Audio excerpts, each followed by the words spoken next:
মনে হচ্ছে না কোনো একটা বিল্ডিংয়ে কনস্ট্রাকশনের কাজ চলতেছে আর ওই দিক দিয়ে হাঁটতেছি। এক্স্যাক্টলি সেইটাই। তো প্রথমবার এখানে আসা, নতুন একটা রেস্টুরেন্ট এক্সপ্লোর করব বলে, বাট এই অবস্থা দেখে মনটা যে কেমন লাগতেছিল যে এত কষ্ট করে এখানে আসলাম এইগুলা দেখতে। এরপর আস্তে আস্তে করে সিঁড়ি দিয়ে এগুচ্ছি। দেখেন সিঁড়িতে রেলিংসও নাই। হা হা হি হি করতে করতে একবার পড়লে হা হা হি একদম ছুঁইটা যাবে।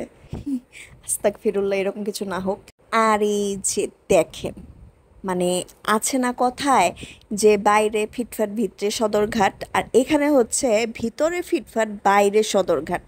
মানে ভিতরে আসার পরে পুরা ওয়াও। এখনও তো সবটুকু রেস্টুরেন্ট ঘুরিই নাই। প্রথমে ভাবলাম যে অর্ডার দিয়ে নেই, এই যেখানে স্ক্যান করে মেনু টেনু দেখে অর্ডার দিয়ে দিলাম। তো পুরাটা জায়গা প্রত্যেকটা কোনায় কোনায় এত সুন্দর, এত সুন্দর। তো ছবি ভিডিও তুলতে তুলতেই আমাদের খাবার চলে আসছে। আমরা অর্ডার দিয়েছিলাম 2টা খাবার, তো এখানে একটা আসছে, এটা হচ্ছে মিট প্ল্যাটার। মিট বক্স প্লেটে দেয় দেখে মিট প্লেট নাম। তো আমরা নিয়েছিলাম হচ্ছে বারবিকিউ মিট প্লেট। তো দেখেই তো পুরো মনটা ভরে গেছে। আর আমি তো সব সময় মিট বক্স দেখলেই প্রথমে আলু খুঁজি যে কয়টা আলু দেয়। বাট ট্রাস্ট মি, খাবারটা এত মজা ছিল, এত মজা ছিল, কি আর বলবো।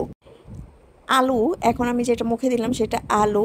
আলু আর আলু ছিল না, আলুটাই পুরো একটা মিট ছিল। আর অনেক পরিমাণে চিকেন, অনেক পরিমাণে সসেজ, অনেক পরিমাণে আলু, মানে আলুর পরিমাণটা তুলনামূলক কম ছিল, বাট আলুটাও খেতে খুব বেশি ভালো লাগতেছিল। এরপরেই চলে আসে আমাদের সেকেন্ড মেনু, সেটা হচ্ছে oven bake pasta, beef oven bake pasta. তো পরে দেখতে তো খুবই বেশি সুন্দর লাগতেছিল, একদম চিজ দিয়ে ভরপুর।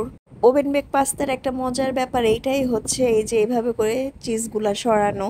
এটার মধ্যে একটা ব্যাপার আছে, কি ব্যাপার আছে জানি না, বাট ব্যাপারটা অনেক সুন্দর একটা ব্যাপার।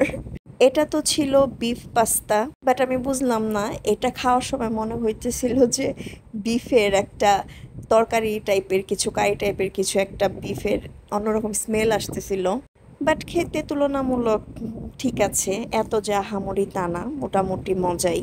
আসলে এমনও হইতে পারে যে মিট বক্সটা খাওয়ার পরে এইটা অতটা ভালো লাগে নাই। হয়তোবা যদি শুধু এইটাই অর্ডার দিতাম তাহলে এইটা অনেক মজা লাগতো। যাই হোক, মিট বক্সটা তো 100-তে 100, এইটা মোটামুটি। তো আমরা বিল টিল দিয়ে বের হব, তার আগে আপনাদেরকে রেস্টুরেন্ট একটু দেখিয়ে দেই। এই রেস্টুরেন্টের যে লোকেশন, সেই লোকেশন অনুযায়ী এত সুন্দর একটা রেস্টুরেন্ট আসলে ভাবা যায় না। মানে আমি তো ভাবি নাই, প্রত্যেকটা কোনায় কোনায় ছবি তোলার মতো জায়গা এবং আড্ডা দেওয়ার মতো, ফ্যামিলি গ্যাদারিং বা ফ্রেন্ডস সব ধরনের আড্ডা এখানে দেওয়া যাবে। মানে জোশ একটা প্লেস, মানে জোশ একটা প্লেস। আপনারা যারা সাভার বা আশুলিয়াতে থাকেন বা ধামরাইতে থাকেন এবং যারা কিনা নতুন নতুন রেস্টুরেন্ট এক্সপ্লোর করতে পছন্দ করেন, তারা অবশ্যই এখানে আসতে পারেন। অনেক সুন্দর একটা জায়গা, আপনাদের অবশ্যই অনেক ভালো লাগবে। এটা হচ্ছে ড্যান্ডাবন নিরিবিলিতে ডায়মন্ড টাওয়ার বিল্ডিং, সেকেন্ড ফ্লোরে। তো যারা যাবেন আশা করছি আপনাদেরও অনেক ভালো লাগবে।